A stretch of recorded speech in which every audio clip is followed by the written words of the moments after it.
Coming up, the state of American startups. We break down how new businesses are doing under President Trump. That's next. Talk about the number of people who are signing up for new tax IDs as a sign of new business development, new businesses being started in this country.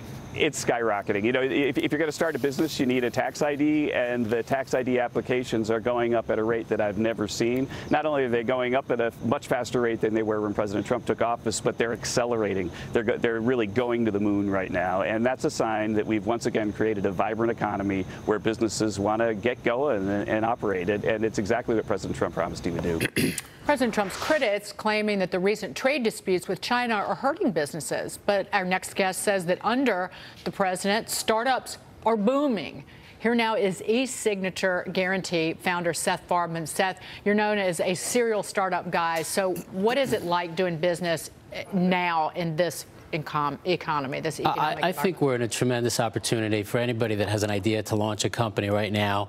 One of our companies, VCheck Global, was just named to the Inc. 5000, and they did a poll, and they said that 70% of the CEOs feel that we are an environment that's as supportive of startups and entrepreneurship as ever before. So I think people have to take advantage of that opportunity right now. So what's been the biggest change? You know, as you know, in the last 2 quarters, we've had a record number of startups, first time in a generation that's really ginned up. What are the specific things that are getting people saying, let's go for it? You know, I think that the opportunity to be able to tell your story on different platforms, whether it's LinkedIn or Instagram, is giving people the chance to reach an audience that historically they never could. They would just put out a press release and hope that somebody reads their story or shows up at their front door. At the same time, with such a large audience, a startup has to really be able to capture the attention of that audience and really be able to add value. Otherwise, having that platform isn't going to add any value. So, Seth, we run venture capital funds, Rosecliff Ventures. We have over 70 companies in our portfolio, and we meet new and exciting companies all the time. I think one thing that we're seeing right now is people have a phone in their pocket, which is a high-powered computer, so they can get working on an idea without that much startup capital initially. But then we see so much capital out there chasing good ideas that you hear from some people that we're in the late innings of startups being a thing. I think we're just getting started. I think the entrepreneurial spirit in this country is in the very early innings. I think we're going to see a lot more of it.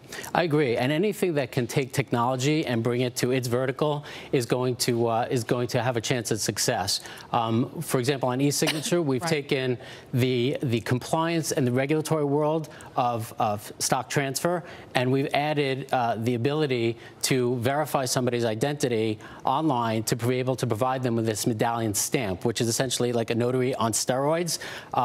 If we can take technology and bring it to different verticals, then I think, as you said, the computer in your pocket is really something that's going to be a game changer in the startup world. Well, talk about how the Trump administration, has also changed the regulatory environment. So you have a new tax environment with lower corporate taxes, lower taxes for all, really, and then also fewer regulations. Is that part of the equation and people wanting to start businesses? I think so. In other words, I come from that regulatory world. I had VCheck, which is background checks, VStock, Vintage Filings, which did SEC filings. We sold to Pure Newswire. So I'm a very corporate services focused person.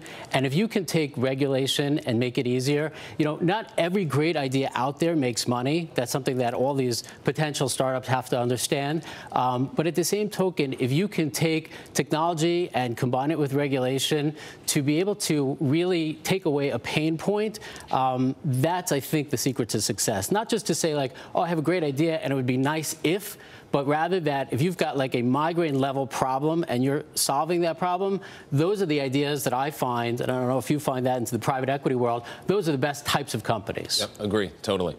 And so looking ahead, what would you like to see done next to keep this momentum going? You know, I think that we have to be supportive of these companies. You had mentioned the valuation issue. You know, I personally try to get up every day and just build the company. I don't focus on the potential valuations and raising capital. As long as you can make a profitable company and generate business, I think the valuation will come. And I'd like to see just people really focus on providing a tangible product, a tangible service, and something that really solves a problem. The most successful entrepreneurs do that, like yourself. Seth, thank you so much. Seth Farbman, be well.